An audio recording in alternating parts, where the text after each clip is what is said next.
नमस्कार दर्शक बंधु, आजिर एही भिडियोरे जानिबा प्रकृति भगवान देखुचंती कि मनीष मन धर्म और वास्तवतार एक सत्य आलोचना।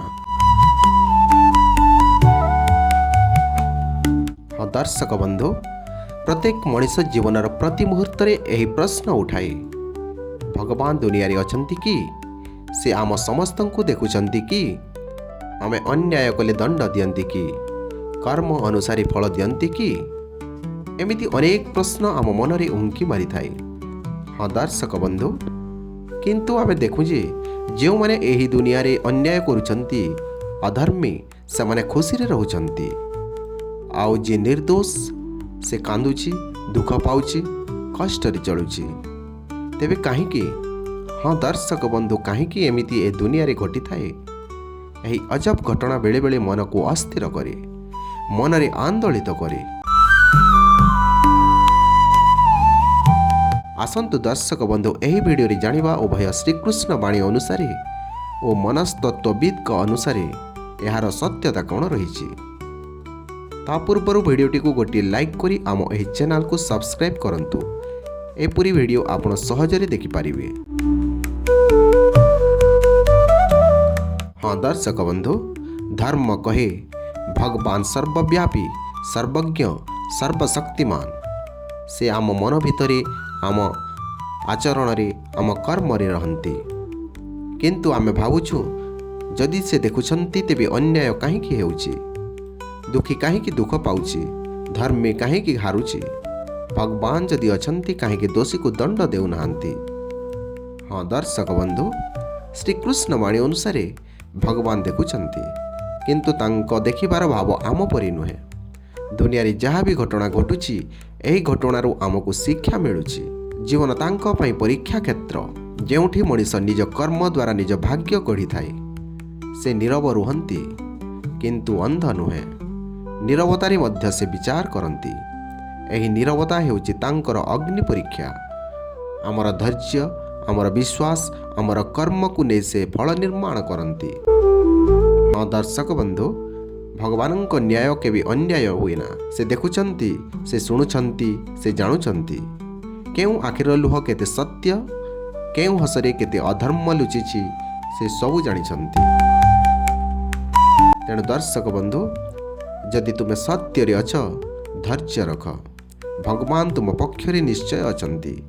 समय आसिले तुमे निश्चय अनुभव करि पारिबो। सत्य केबे हारे नाही, कारण भगवान देखुचंती।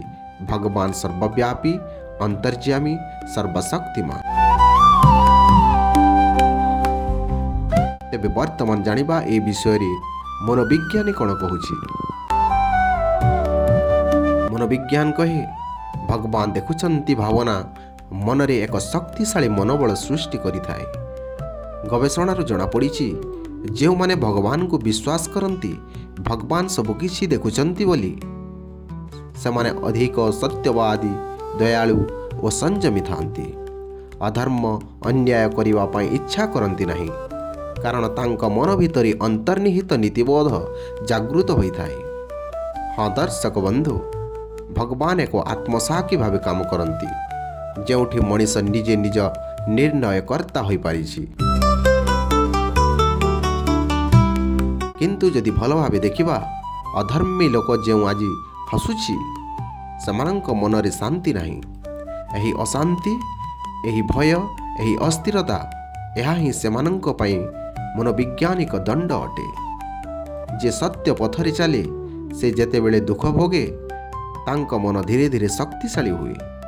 से नुआ नुआ अभिज्ञता हासिल करिथाए।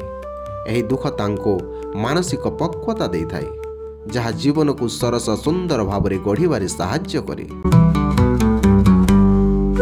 दर्शक बंधु, जेतेबेले तुमे निज भितरे आत्मसाक्षीर स्वर शुणिल, जानिब सेई हेउची भगवानंक स्वर।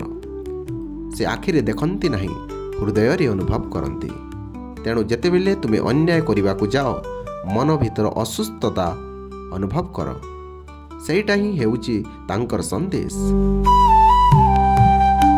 भगवान देखुचंती, किंतु से तुमको दंड देवाकु नुहे, से सिखाइबाकु। ତୁମେ ଯେଉଁ ପଥେ ଚାଲୁଛ ସେହି ପଥ ନିଜ ତୁମ ଭବିଷ୍ୟତ ତିଆରି କରୁଛି। ତୁମ କର୍ମ ହେଉଛି ତୁମ ଆସନ୍ତାର ପ୍ରତିବିମ୍ବ। ଯେତେବେଳେ ତୁମେ ଧର୍ମ, ସତ୍ୟ ଓ ଦୟାରେ ଅଟଳ ରୁହ, ତେବେ ସେ ସଦା ତୁମ ସହିତ ରହିଥାନ୍ତି।